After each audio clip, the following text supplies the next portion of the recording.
தற்போது கிடைத்துள்ள அண்மை செய்தியை பார்த்து வருகிறோம். ராமநாதபுரம் மாவட்டத்தில் கருத்து கேட்பு கூட்டத்தில் அதிகாரிகளுடன் வாக்குவாதம் ஏற்பட்டுள்ளது. அண்மை செய்தியாக பார்த்து வருகிறோம். இது தொடர்பான கூடுதல் விவரங்களை வழங்குவதற்காக எமது செய்தியாளர் சுரேஷ் இணைப்பில் இருக்கிறார். வணக்கம் சுரேஷ், கூடுதல் விவரங்களை பதிவு பண்ணுங்க. நிச்சயம் ரூபி.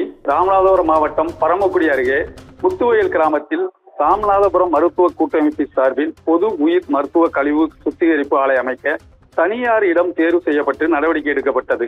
மருத்துவ கழிவு சுத்திகரிக்கும் ஆலையை அமைப்பதற்கு முத்துவயல் கிராம மக்கள் உள்ளிட்ட சுற்று வட்டார கிராம மக்கள் எதிர்ப்பு தெரிவித்து வந்தனர். இதைத் தொடர்ந்து தமிழ்நாடு மாசு கட்டுப்பாட்டு வாரியம் சார்பில் இன்று சுத்திகரிப்பு சத்திரக்குடி தனியார் மகாலில் பொதுமக்கள் கருத்து கேட்பு கூட்டம் நடைபெற்றது. மாவட்ட வருவாய் அலுவலர் கோவிந்தராஜுலு, பரமக்குடி வருவாய் கோட்டாட்சியர் சரவணன் பெருமாள் ஆகியோர் முன்னிலையில் நடைபெற்றது.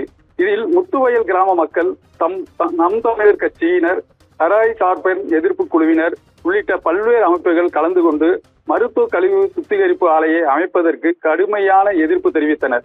மருத்துவ கழிவு சுத்திகரிப்பு ஆலையை அமைத்தால் சிறியவர்கள் முதல் பெரியவர்கள் வரை ஏற்படும் தொற்று நோயை, நிலத்தடி நீர் மாசுபடும் உள்ளிட்ட பல்வேறு கருத்துக்களை முன்வைத்து மருத்துவ கழிவு சுத்திகரிப்பு ஆலையை அமைப்பதற்கு எதிர்ப்பு தெரிவித்து வந்தனர்.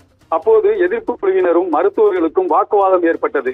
இதையடுத்து மாவட்ட வருவாய் அலுவலர் கோவிந்தராஜலு, பரமக்குடி கோட்டாட்சியர் சரவண பெருமாள் ஆகியோர் கருத்து கேட்கும் கூட்டத்தில் இருந்து புறக்கணித்துவிட்டு கிளம்பி சென்றனர்.